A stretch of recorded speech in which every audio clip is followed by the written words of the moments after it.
दोस्तों, क्या आपने ऐसा सुना है कि डेयरी फार्म पर एक सप्ताह की बछिया 50,000 में बिक सकती है? जी हाँ दोस्तों, आज मैं एक ऐसे डेयरी फार्म पर आया हूँ। यहाँ के फार्मर जो हैं एक हफ्ते की जो बछियाँ हैं वो 50-50 हज़ार में बेचते हैं। तो उसका मेन रीज़न है ब्रीडिंग। बहुत सारे किसान हैं डेयरी फार्मिंग करते हैं, वो ब्रीडिंग नहीं करते हैं, वो केवल दूध पर ही काम करते हैं। और यहाँ के जो फार्मर हैं वो दूध के साथ साथ ब्रीडिंग पर ध्यान देते हैं और ब्रीडिंग करते हैं। आखिर क्या होता है ब्रीडिंग? तो आइए आज की वीडियो में माध्यम से जानते हैं कि ब्रीडिंग आखिर क्या है, ब्रीडिंग के क्या फ़ायदे हैं और ब्रीडिंग से किसान कैसे लाभ कमा सकता है। आइए यहाँ के जो ऑनर हैं उनसे जानते हैं ये कैसे ब्रीडिंग करते हैं और ब्रीडिंग वाली बच्चियाँ को कैसे बेचते हैं। सर नमस्कार। नमस्कार। सर स्वागत है हमारे चैनल कृषि धारा में। सबसे पहले जो हमारे दर्शक देख रहे हैं उनको एक छोटा सा परिचय दे दीजिए अपना। नमस्कार और आपके दर्शकों को भी नमस्कार। मेरा नाम सानिध्य है और ये आमोर फार्म है।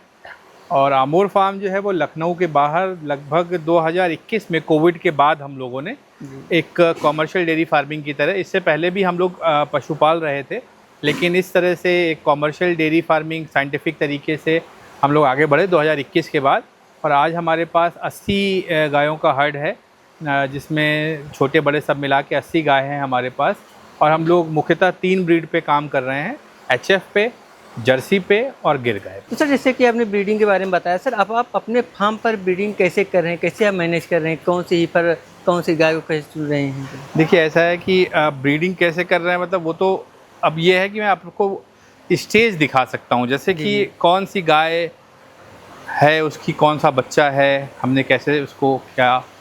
तो अब आप जैसे देखिए, ये हमारी सारी जो है ये प्रेग्नेंट ब्लॉक्स हैं, ठीक है। अब इसमें ये 56 नंबर गाय खड़ी है, अगर आप दिखाएंगे। ईफर है। हाँ, ये फर्स्ट टाइम प्रेग्नेंट है, ठीक है। और कितने दिन की होगी?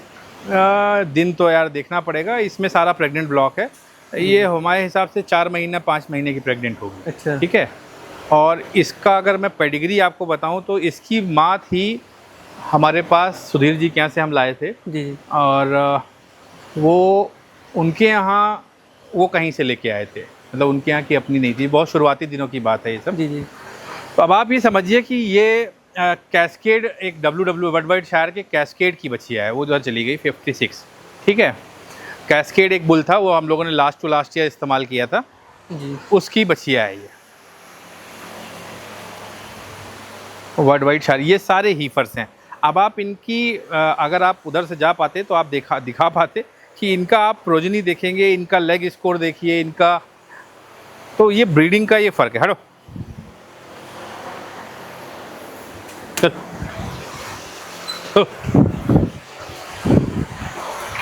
अब आप मेरी हाइट देखिए, मेरी हाइट है करीब 5'10", ठीक है, और मैं इसके बराबर खड़ा हो रहा हूँ, तो ये मेरे कंधे से के आसपास है।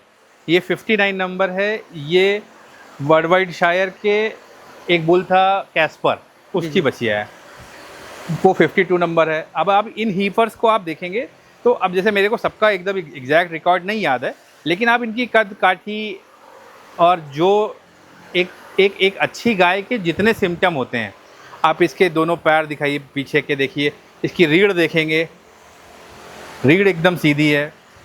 तो ये सारे सिम्टम होते हैं एक अच्छी ब्रीड के तैयार होते हुए। अब ये तीनों गाय जब अपने मिल्क पे आएंगी तो मैं आपको गारंटी दे रहा हूँ कि ये, मतलब इनकी मदर का रिकॉर्ड जो था वो 32 लीटर का था जी। फर्स्ट लैक्टेशन 32-33 लीटर का। इसकी मदर है हमारे पास, आइए हम आपको दिखाते हैं। हाँ, अब जैसे 56 नंबर आपको मैंने गाय दिखाई थी, उसकी माँ इधर 34 नंबर है, ठीक है। 34 नंबर ने अपनी फर्स्ट लैक्टेशन में, वो अपने फर्स्ट लैक्टेशन में चल रही है, और 34 नंबर ने अपने फर्स्ट लैक्टेशन में जो हाई पीक मिल्क किया वो 34 लीटर किया, 34.6 लीटर, ठीक है। 34.6 लीटर की अगर कोई फर्स्ट लैक्टेशन की गाय है तो उसकी बच्चिया जो कैस्केड से हमने पैदा करी है, आप समझिए वो कहाँ जाएगी, क्योंकि कैस्केड अपने आप में जो 34 नंबर है वो HF 168 की बच्चिया है। HF 168 से हम लोग आए कैस्केड में, और कैस्केड से अब आगे हमने इसमें जो सीमन इस्तेमाल किया है वो WWS का सर्टोली सीमन से इस्तेमाल किया है, जिससे ये प्रेग्नेंट है। अब सर्टोली जो है वो 8800 के आसपास, जो जितना मुझे सही से याद है 8000 के आसपास का वो एक स्ट्रॉ है। तो 8,000 का एक स्ट्रॉ है, एक सीमेन। हाँ, मतलब एक स्ट्रॉ सीमेन। तो अब ये सर्टोली से प्रेग्नेंट है कैस्केड। तो अब आप इसको समझिए कि जब या आप इस लेवल पे ब्रीडिंग कर रहे हैं, इसी को ब्रीडिंग कह रहे हैं, इसी ये मज़ा है। अब हम लोग को क्या है कि भाई अब आप अगर इसकी माँ मैं आपको दिखा पाता, जो कि बहुत भीड़ है और आप ऐसे समय पे आए हैं, ये डेयरी फार्म का सबसे समझ लीजिए बुरा समय है। इस समय में आपको लोग नहीं अलाउ करते हैं। 34 नंबर जो है वो ये गाय खड़ी है सबसे किनारे, सबसे लेफ्ट में, लेफ्ट फॉर यस ये इसका टैग नहीं है सर?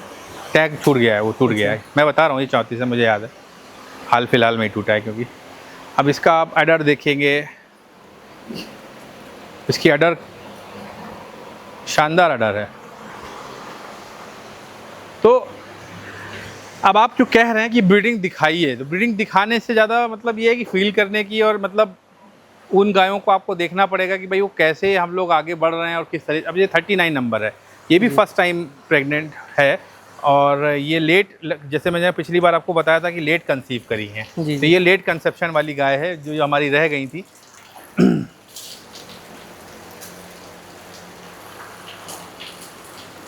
ये जर्सी है, ठीक। इस जर्सी को हम वरुण जी के यहाँ से लेके आए थे, और ये मतलब फर्स्ट लैक्टेशन में 7,500 लीटर इसने दूध किया, ऐसा उन्होंने बताया था। और इसने सेकेंड लैक्टेशन में आके हमारे यहाँ करीब 15 दिन पहले मैं कहूँगा बच्चा दे दिया था, क्योंकि ट्रैवल में थी ये। और सेकेंड लैक्टेशन में भी इसने लगभग 7,000 के आसपास ही मिल्क किया। इसका जो बछिया आई थी वो उधर बैठी है, ओलिवर पी की बछिया है वो, और ये मैट की है खुद। इसकी माँ जो थी वो मैट की, जो पीछे आपने देखा उधर जो मुंह घुमा के ये जो इसने मुंह उठाया, 62 नंबर, ये जो है ये हमारी ओलिवर पी की बछिया है, और ये कंट्री बेस्ट जेनेटिक्स है, मतलब जर्सी में। अब आप ये समझिए कि ये एक गाय को हम 25,000 रुपये भाड़ा दे के मंगाए हैं पंजाब से, केवल भाड़ा लगा था 25,000। गाय का जो कीमत लगा वो नहीं डिस्क्लोज करेंगे। तो आप समझ लीजिए कि क्या, अब वरुण उन जहाँ से हमने लिया था उन्होंने ये कहा कि भाई अगर इसने बछिया दे दिया तो आपकी कीमत अदा हो जाएगी, और भगवान ने हमको यहाँ पे आके वो बछिया से डिलीवर किया। तो ये है, तो ये है सर कीमत ब्रीडिंग में। ब्रीडिंग की कीमत देखिए, आपको जब आप करेंगे और आपको अगली जनरेशन अच्छी आएगी तो आपको अपने आप समझ में आएगा कि भाई क्या हो रहा है, ब्रीड का क्या मज़ा है। हाँ देखिए, सबसे पहले तो एक बात समझिए सुमेश जी की, ब्रीडिंग जो है वो और प्रेगनेंसी ये दोनों अलग अलग चीज़ें हैं। जी जी। अलग अलग इन द सेंस कि जैसे लोग मान ले रहे हैं कि किसी भी पशु को कंसीव करा ले जाना या एक अच्छा सीमेंट डाल देना वो ब्रीडिंग है, जबकि ऐसा नहीं है। गाय को कंसीव कराना इसलिए ज़रूरी है कि हमको उससे मिल्क लेना है, दूध लेना है, ठीक है। अदरवाइज़ वो उसने लैक्टेशन में पिछड़ती जाएगी और दूध घटता जाएगा। तो एक तो बात हो गई कि हम गाय पाल रहे हैं या भैंस पाल रहे हैं, कोई भी दुधारू एनिमल पाल रहे हैं जी, तो उसका मुख्य काम है दूध देना, इसी वजह से हम उसको पाल रहे हैं। अब इसमें कई सारी बहसें हैं, जैसे एक बहस जिसको मैं बिल्कुल भी तवज्जो नहीं देता हूँ कि भाई गाय जो है वो अपने बच्चे के लिए दूध दे रही है, जबकि जितना दूध वो दे रही है अगर वो बच्चे को पिला देंगे तो बच्चा तो चला जाएगा। जी बिल्कुल। तो इसका मतलब है कि ऐसी ये बात सही नहीं है जी। तो उसको हटाते हैं। मुख्यतः इस पे बात करते हैं कि भाई ब्रीडिंग जो है जी। और प्रेगनेंसी, ये दो एक बात हैं जहाँ पे किसान भाई जो हैं या अपने दो दोस्त हैं जो हम लोग जैसे काम कर रहे हैं वो कंफ्यूज करते हैं। जी। ब्रीडिंग में दो पार्ट हो गए, एक मेल पार्ट हो गया और एक फीमेल पार्ट हो गया। तो फीमेल जो है उसके यूट्रस की हेल्थ, उसका पिछला लैक्टेशन कैसा गया, आपने ट्रांजिशन कितने अच्छे तरीके से निकाला, उसकी झेर अटकी कि नहीं अटकी, प्लेसेंटा कैसा रहा। दूसरा बात हो गया कि भाई उसका जब वो इस लैक्टेशन में आई तो उसके यूट्रस में किसी तरह का इन्फेक्शन रह गया या नहीं रह गया। फिर जब आप उसको कंसीव कराने के लिए दोबारा तैयार कर रहे हैं तो उसमें किसी तरह का न्यूट्रिशनल डिफिशिएंसी तो नहीं है, या वो इस बीच में किसी मेस्टाइटिस, प्रोटोजोल या किसी ऐसी गंभीर बीमारी संक्रमण से तो नहीं गुजरी है जिससे कि उसकी इम्यूनिटी लूज़ की हो। तो वो सारी बातें हमें फीमेल के पार्ट पे देखनी है कि भाई गाय हमारी हेल्दी हो। अब यहाँ तक तो सब किसान समझ गए हैं, हम लोग लंबे समय से बात कर रहे हैं और उनको समझ में आता है कि भाई ब्रीडिंग जो है वो गाय अच्छी होनी चाहिए, ये होना। लेकिन आप ये भी समझिए कि वो गाय खुद कैसी रही है, क्या वो इनब्रीडिंग के शिकार हुई गाय है, यानी कि वो जिस जगह से आप परचेज़ करके लाए हैं या उसकी माँ को जहाँ से लाए थे वहाँ पे क्या ब्रीड पे काम हो रहा था, जी लगातार ब्रीड पे काम, जब साइंटिफिक तरीके से और बायोलॉजी को ध्यान में रखते हुए जब आप ब्रीडिंग करते हैं तो आप इस बात का ध्यान रखते हैं कि उसका नाना कौन है, पर नाना कौन है, उसके कितने पीछे का रिकॉर्ड आपके पास है ब्लड लाइन को प्योर रखते हुए। यानी कि इसको अगर हम अपने हिंदू धर्म में हम लोग, जैसे अगर आप याद करें तो हम लोगों के यहाँ गोत्र सिस्टम है। तो गोत्र सिस्टम क्या करता था? गोत्र सिस्टम यही करता था कि सेम गोत्र में शादियाँ नहीं होंगी। शादियाँ नहीं होगा का मतलब सेम गोत्र में मेटिंग नहीं होगी और सेम गोत्र से बच्चे पैदा नहीं होंगे। तो वही चीज़ जानवर में इनब्रीडिंग के तरीके से हम लोग देखते हैं कि अगर किसी ऐसे बुल का जिसकी ब्लड लाइन सेम है और माँ और बेटी दोनों उसी ब्लड लाइन से प्रेग्नेंट हैं या बच्चे दोनों उसी से आए हैं तो वो इनब्रीडिंग हो गई। और इनब्रीडिंग क्या करती है? अपने साथ बहुत सारी डिफॉर्मेशन लेके आती है, बहुत सारी बीमारियां लेके आती है, आपको अच्छी प्रेगनेंसी नहीं मिलेगी, आपको इजी काल्विंग नहीं मिलेगी। ये सारा तो हो गया आपका फीमेल के तरफ का पार्ट। अब आ जाते हैं मेल की तरफ। जब आप बुल सेलेक्ट करते हैं तो खाली जिस बुल का नाम है कि भाई वो फलानी कंपनी का है, इतने हजार का है, वो लगा दिया, वो मसला नहीं है। 10 करोड़ वाला बुल का नसीब लगाया है। वही मैं कह रहा हूँ कि देखिए, आपको जैसे दुनिया में आप कपड़ा खरीदने जाते हैं, चप्पल जूता खरीदने जाते हैं, तमाम कंपनियां हैं, सब अपने को अच्छा कह रही हैं। ऐसे सीमेंट में भी तमाम कंपनियां हैं, तमाम बुल हैं।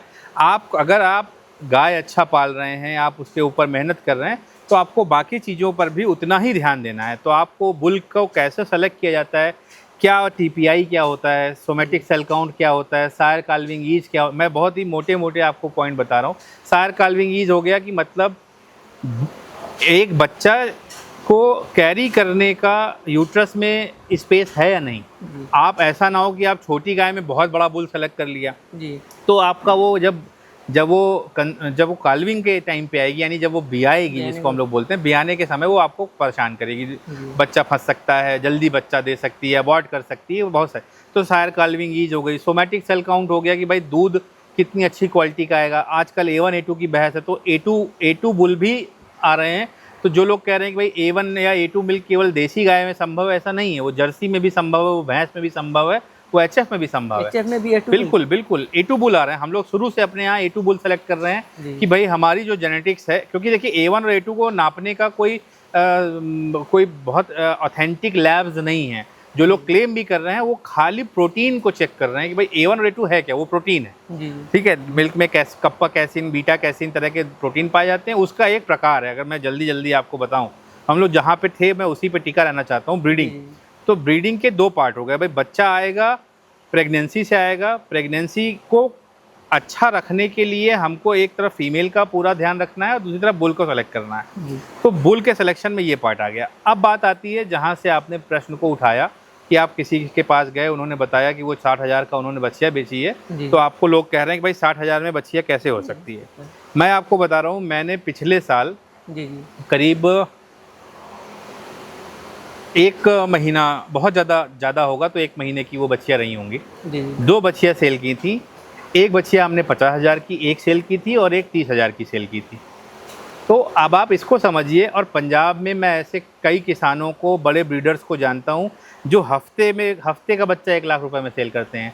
उनके यहाँ का बछड़ा भी सेल होता है, जो कि भाई आपके पास सीमेन कहाँ से आ रहा है? बुल से आ रहा है। तो वो बुल कहीं तो पैदा हो रहे होंगे ना, उस क्वालिटी के बुल। जिस तरह से हम लोग गाय पैदा कर रहे हैं, कोई बुल भी पैदा कर रहा है, उसके बुल NDDB ले जाते हैं। एक जालंधर में किसान है, वरुण जी हैं, उनको सभी लोग जानते हैं, जो भी सीरियस डेयरी फार्मिंग कर रहा है, उनको हो गया, या और भी 1-2 लोग जिनको मैं जान रहा हूँ। हफ्ते भर का बच्चा जो है 1 लाख रुपए में चला जाता है।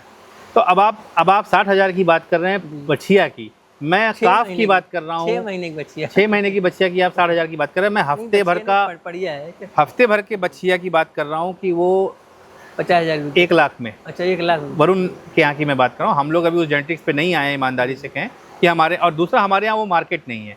ठीक है कि भाई जब आपके यहाँ 60,000 में लोगों को आश्चर्य हो रहा है तो 1 लाख में क्या होगा।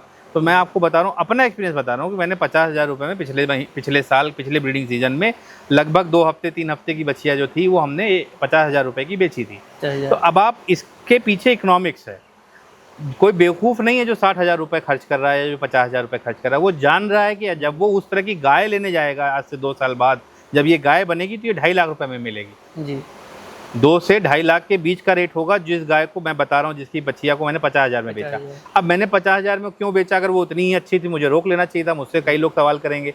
तो देखिए, हम कोई व्यापारी नहीं है कि हम पीछे से गाय ला रहे हैं और आगे से बेचते जा रहे हैं। हमारा अपना एक हर्ड साइज़ है। इस शेड में जिसमें हम और आप बैठे हुए हैं, इसमें 80 एडल्ट गायों की स्पेस है। इसकी जो लेंथ है वो 60 फीट है, चौड़ाई इसकी 80 फीट है, ठीक है। तो इसमें लगभग हम लोग इस तरफ करीब 50 गाय और इस तरफ 40 गाय, मतलब जिधर मिल्किंग रहती हैं बड़ी गाय हैं उधर कम गाय आ पाती हैं, और जिधर आप देखेंगे कि ड्राई हैं, हीफर्स हैं, वो ज़्यादा गाय आ जाती हैं। तो इसमें लगभग हम लोग 80 के हर्ड को मैनेज करते हैं। इसमें 60-65 गाय इसमें रहती हैं और बाकी हमारा वो जो पुराना वाला शेड है उसमें रहती हैं बच्चे, जो काफ हैं, और गिर हमारी उधर रहती हैं। तो अगर अब आप इसको इस तरह से समझिए कि भाई हम अपने 50,000 का एक बछिया क्यों बेच दे रहे हैं, क्योंकि हमारे पास अगर एक सीजन में 10 बच्चे पालने का ही क्षमता है। हमने जो अपना सेटअप बना रखा है वो 10 काफ ही हम उसमें पाल सकते हैं। अगर हम 10 काफ पाल सकते हैं तो हमारे पास मान लीजिए कन्वेंशनल सीमन से बच्चे ज़्यादा आ गए, इस बार बच्चियाँ ज़्यादा आ गई, तो हम उनको बछिया के लेवल पे ही सेल कर देते हैं कि भाई ऐसे लोग हैं जो हमसे मांगते रहते हैं, भैया अच्छी कोई बछिया है तो दीजिएगा। वो रेट देने को तैयार है। हमने उनको बताया कि भाई बछिया है, आप ले जाओ, वो आके ले गए। ऐसे में सर बहुत सारे किसान तो पहले से बुकिंग कर देते होंगे कि हमें आपके यहाँ की बछिया हाँ, नहीं बिल्कुल। आप ये समझिए कि अगर मेरे पास 10 फ़ोन आते हैं तो 10 में से 8 आते हैं गाय और बछिया के लिए, 2 फ़ोन आते हैं दूध के लिए। दूध बेचना कठिन है, गाय बेचना कठिन नहीं है। गाय के लिए तो हम लोगों से लोग नाराज़ हो जाते हैं कि भाई आपने कहा था देंगे और दिया नहीं। जैसे पिछले साल हमारे यहाँ कंसेप्शन स्लो था। हमने अपने चैनल पे, अमोर फार्म का जो चैनल है यूट्यूब का, उस पर हमने कई बार इस बात को बताया है कि भाई पिछला साल जो पिछला ब्रीडिंग सीजन गया उसमें हमारा कंसेप्शन स्लो था, और उसके कई कारण थे। हम लोग एक एक्सपेरिमेंट कर रहे थे अपने हीफर्स के साथ कि पहले हम लोग 13 महीने और 300 किलो पे हीफर इंसेमिनेट कर रहे थे। उस पिछले साल हम लोगों ने उसको 350 बेंचमार्क को बढ़ाया अपना, कि भाई अपने ऐसे बच्चे आ रहे हैं जिनको 350 किलो और लगभग 14 महीने पे हम लोग उनको इंसेमिनेट करने लगे। तो उसकी वजह से वो गर्मी आई और वो हमारा लॉट एक लेट कंसेप्शन में गया, और पीछे से भी लंपी रहा था पिछले साल हमारे यहाँ। आपके यहाँ भी लंपी आ गया? हाँ, पिछले साल आया था। हम लोग वैक्सीन करने में लेट हो गए थे, इस बार हम लोग वैक्सीन कर चुके हैं। तो ज़्यादा इफेक्ट पड़ा था हल्का? पिछली साल तो बहुत कम, हम उससे पहले भी वैक्सीन कर चुके थे। तो जो नए बच्चे आते हैं वही वैक्सीनेटेड नहीं होते हैं। पुरानी जैसे ये कई गाय तो 2-2, 4-4 बार वैक्सीनेट हो गई। बच्चा जो आ रहा है, जैसे मान लीजिए इस समय जो काफ है जिसकी उम्र 3 महीने नहीं थी और वो वैक्सीन में नहीं आया, तो वो अब सर पिछले साल मैं कई फार्मों को देखा हूँ सर, जो हीफर है उसी में लंपी आया है। हमेशा यंग में आएगा हमेशा। जब लंपी की एक कह लीजिए आज से 10 साल बाद जब लंपी आएगा तो गाय में भी आएगा, हीफर्स में भी आएगा। लेकिन फिर क्या होता है, एक हर्ड इम्यूनिटी हो जाती है। जैसे अगर आपकी गायों को एक बार हो गया तो वो पूरी हर्ड को उसने इम्यून कर दिया। लेकिन जो नए बच्चे पीछे से आ रहे हैं उनको तो नहीं, वो तो पेट में थे या नहीं थे, दुनिया में ही नहीं थे, कंसीव भी नहीं हुई थी गाय। तो जो बच्चे नए आए हैं वो हर्ड इम्यूनिटी के साथ नहीं आए हैं, इसलिए उनको होने का जो चांस है वो प्रोन रहता है। तो जो बात 60,000 50,000 की चल रही थी, उसमें एक बात ये बहुत ध्यान देने वाली है कि अगर आप 35 लीटर की फर्स्ट लैक्टेशन की गाय तैयार करेंगे तो आपको लगभग 1,20,000 से 1.5 लाख रुपए खर्च हो जाएंगे 2 साल में। उसको खिलाना पिलाना, दूध, insemination, vaccination, deworming, labour cost, सारा खर्चा जोड़ते हुए लगभग आपका 1.5 लाख रुपए खर्च हो जाएगा। अब किसी ने हमसे अगर 50,000 दे के वो बछिया खरीदी तो उसने 1.5 लाख जो खर्च करने, एक तो वो 2 साल में खर्च किए, धीरे धीरे करके खर्च किए। दूसरा क्या हुआ कि उसको वो बछिया गारंटीड 2 लाख रुपए में मिल गई, जो कि उसको 2.5 लाख रुपए में, 2,30,000 रुपये में, 2,40,000 रुपये में मिलती, और वो 2,30,000 या 40,000 उसको एक मुश्त देने पड़ते हैं। तो बहुत से किसान ऐसे हैं, बहुत से मेरे मित्र हैं जो इतना समझदारी रखते हैं और उनको अपने ऊपर इतना भरोसा है कि अगर मैं आज 50,000 की बछिया ले जा रहा हूँ तो इसको मैं ऐसी गाय बना ले जाऊँगा रेयरिंग करके अच्छे से कि वो अपने फर्स्ट लैक्टेशन में 35 प्लस का दूध देगी। तो अगर आप 35 प्लस की गाय लेने जाएंगे आज की डेट में तो उसकी रेट कहीं भी 2.5 से नीचे नहीं है। अब आपको कोई बेवकूफ़ बना दे ये बता के कि ये 35 की है, 1.5 में मिल रही है, और आके वो 22 कर रही है, तो वो बात अलग है। तो ये है ब्रीडिंग को लेके जो मेरा टेक है कि भाई ब्रीडिंग ज़रूर करनी है। आप ये समझिए कि अगर आप ब्रीड नहीं करेंगे तो आप कभी भी खरीद के एक अच्छा फार्म नहीं बना सकते हैं। और कितना खरीदेंगे आप, क्योंकि देखिए जैसे सीमेंट में या जूता चप्पल खरीदने में आपको अलग अलग कंपनियां हैं, अलग अलग मार्केटिंग स्ट्रेटजी है। फ़ोन में है, आप आज एक फ़ोन लेके आते हैं, कल ही आउटडेटेड हो जाता है, वैसे ही सीमेंट है। दूसरी बात ये भी है, जो बच्चे बेकार होते हैं, किसी लायक के नहीं होते, वो हाँ, गायों में मैंने तो अपने वीडियो बेच- में बेच कई भी बार नहीं इस सकते। बात को बोला है कि भाई देखिए गाय पैदा कौन कर रहा है, इस पे सवाल करना चाहिए खरीदने वाले को। गाय पैदा कौन कर रहा है, तो किसान पैदा कर रहा है या हमारे जैसे जो बड़े फार्म हैं या हमसे जो बड़े फार्म हैं वो एक जो एक ब्रीडिंग पर अच्छे फोकस लेवल कर रहे पे हैं। गाय पैदा कर रहे हैं। भाई हम हर साल 20-22 गाय सेल करते हैं, तो इसका मतलब है कि 20-22 गाय हम अपने पीछे से इसमें इंट्रोड्यूस करते होंगे जी, जी। कहीं ना कहीं से, हमारा हर्ट साइज तो मेंटेन चल रहा है। तो आप ये समझिए कि अगर मैं हर साल गाय सेल कर रहा हूँ तो मैं पैदा कर रहा हूँ, किसान पैदा कर रहा है, व्यापारी नहीं पैदा कर रहा है, मेला गाय नहीं पैदा कर रहा है, गाय यहीं से जा रही है। जी। और अगर आप ये समझिए कि अगर मेरे को गाय सेल करनी हो तो मैं अपनी सबसे अच्छी गाय उसको दूंगा जो फार्म जला रहा है, जिसको इस गाय की कीमत, जो उस गाय की कीमत दे कीमत दे पाएगा। पाएगा। और आप ये बताइए 2.5 लाख रुपए कौन से मेले में गाय है? मेले में तो ये मांग चले जाएगा तो 1.20 या 1 तक। तो वो क्यों है? क्योंकि वो 1.20 1.30 का बता के आपको 40 लीटर, जैसे आप कहीं किसी बड़े जगह जाएंगे वो आपको हर गाय बताएगा ये 40 लीटर की, ये 40, जबकि वो नहीं है 40 लीटर की गाय। 40 लीटर की गाय कहीं भी 1.5 लाख रुपए में नहीं मिलने वाली है, ये आप अपने दिमाग से निकाल दीजिए। अच्छी गाय अगर कम बियात में है 2 लाख से नीचे गाय की कीमत आज की डेट में नहीं। को लगेगा कि मैं मतलब मैं ज़बरदस्ती की एक बात कह रहा हूँ कि भाई रेट बढ़ाने की बात करूँ, जबकि ऐसा नहीं है। आप 2 बार बेवकूफ़ बनेंगे, तीसरी बार आप खुद इस बात को समझेंगे कि भाई हमको अच्छी गाय इसलिए नहीं मिली क्योंकि हम बेवकूफ़ बन गए। आपको इसलिए बेवकूफ़ बनाया गया क्योंकि आपने इस बात को अपने दिमाग में मान के रखा था कि 1.5 लाख में आपको 40 लीटर की गाय मिल जाएगी। तो सामने वाले ने आपको 1.5 लाख भी लिए और आपको 40 लीटर की गाय नहीं देके उसने आपको एक दोयम दर्जे की गाय दी। वो उसकी ईमानदारी पे है कि वो 30 लीटर की देता है कि वो 22 की देता है। सर आज तो कुछ नए किसान हैं, जो बहुत सारे किसान हैं ब्रीडिंग में जा रहे हैं धीरे धीरे। जी। इनको समझ में आ रहा है धीरे धीरे ब्रीडिंग की ओर जा रहे हैं। या तो और बहुत किसान हैं जो दूध पर ही काम कर रहे हैं, उनको क्या सलाह देंगे? देखिए दोनों लोग अच्छे अपनी अपनी जगह पे ठीक हैं। जी जी। ऐसा तो है नहीं कि जब से हमने दूध गाय पालना शुरू किया तब से दूध पैदा हो रहा है। दूध हज़ारों सालों से पैदा हो रहा है। पहले लोग क्या करते थे कि भाई हमारे बाप दादाओं ने भी, हमें याद है कि हमारे यहाँ जब गांव में हम दादा के यहाँ जाते थे अपने बाबा के यहाँ, तो 2 जानवर लेके आए, उनसे मिल्किंग ली 1 साल 2 साल, बाद में उसको हटाया, फिर एक नया ले आए। तो वो बछिया नहीं पालते थे, वो गाय खरीदते थे, लाते थे। लेकिन वो कभी भी ये क्लेम नहीं कर सकते थे कि भाई हमारी गाय जो है इतना लीटर दूध करेगी, इसकी माँ ने ये किया था। जैसे जो कहानी मैं आपको सुना सकता हूँ वो उनके पास नहीं थी। तो या तो आप दूध पे काम करें, आप करिए, कोई दिक्कत नहीं है। लेकिन फिर आप ये इच्छा छोड़ दीजिए कि आपके पास उस स्तर का पशु आएगा, क्योंकि मंडियों में वो स्तर का पशु नहीं जा रहा है। वो क्यों नहीं जा रहा है? क्योंकि वो स्तर का पशु जो पैदा करने वाले हैं उन्हीं के पास से और अच्छे बेहतर किसान ले जाते हैं। अब हम लोगों के पास जो भी आता है वो कभी ना कभी एक आध बार मंडी में धोखा खाया हुआ है या कहीं और से धोखा खाया हुआ है। धोखा का मतलब ये कि भाई इच्छा उनकी कुछ थी, बताया कुछ गया, मिला कुछ। जी। ठीक है, तो अब ये कोई मशीन तो है नहीं कि आपने मंडियों में सर ऐसा होता ही है कि पिछला रिकॉर्ड कुछ भी नहीं हो, जीरो होता है। नहीं, वो अब हुआ क्या, जैसे आप और हम ट्रेन हो रहे हैं, किसान ट्रेन हो रहा है, ऐसे बेचने वाला मंडी में भी तो ट्रेंड है। वो आपको हर गाय ABS की बताएगा, हर गाय वर्ल्डवाइड की बताएगा, ये इतने की है, ये इतने लीटर की। किसी के मुंह पे थोड़ी लिखा है वो इतना दूध दे रही है। आप मशीन नहीं खरीद रहे हैं कि आपको प्रोडक्शन पता है कि आपने स्विच ऑन किया, ये मशीन जो है 1 घंटे में इतना प्रोडक्शन करेगी।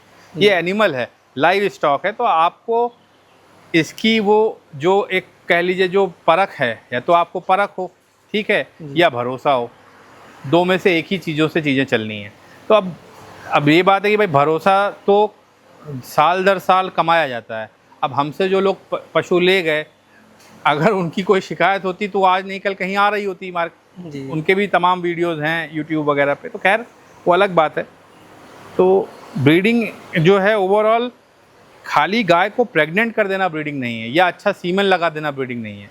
किस गाय पे कौन सा, जैसे मान लीजिए अब हमारी एक गाय है 40 नंबर, ठीक है, अगर आप उसका अडर देखेंगे तो उसका जो अडर है वो मुझको अब अगला जो उसमें मैं सीमन लगाऊंगा उसके अडर पे काम करता हुआ लगाऊंगा। किसी की टांग मान लीजिए मुझको लगती है कि हाँ वो किसी की काठी बहुत बड़ी है, जैसे ये 16 नंबर गाय है, ये हमारे यहाँ की इस समय सबसे ऊंची गाय है, ठीक है। ये सेकंड लैक्टेशन में है अपने, और ये कंसीव कर गई है, अभी बस दूध कर रही है, जो ये जिसका कान हल्का सा कटा हुआ है, ठीक है।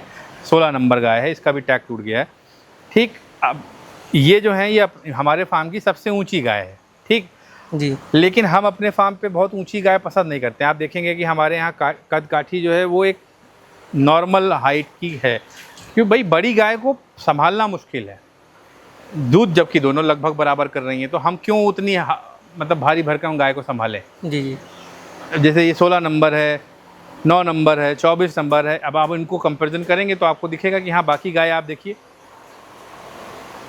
एक ये फ़र्क है।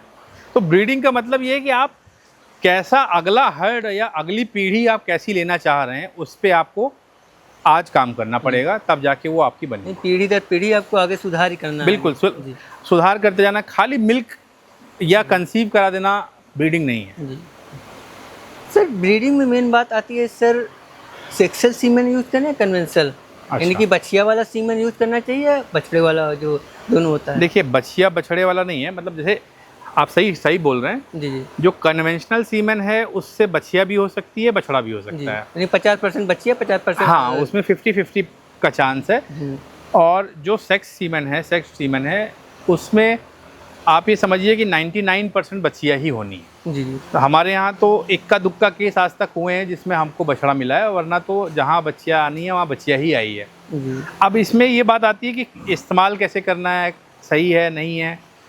देखिए स्टेज पे डिपेंड करता है, आप फार्मिंग के किस स्टेज पे हैं। अगर मान लीजिए जैसे मैं आज अपनी बात करूं तो मेरे पास जो अब अगला हार्ड आता है, अगली बछिया जो भी इस समय, जैसे मान लीजिए ये वाला जो पूरा हमारा हीफर सेक्शन है जो अब बच्चा देंगी नवंबर में जाके, अक्टूबर में जाके, वो उनमें से कोई भी, जो मेरी अपनी उम्मीद है कि कोई भी 33, 34, 35 से नीचे दूध नहीं करने वाला है, ऊपर ही जाएगा।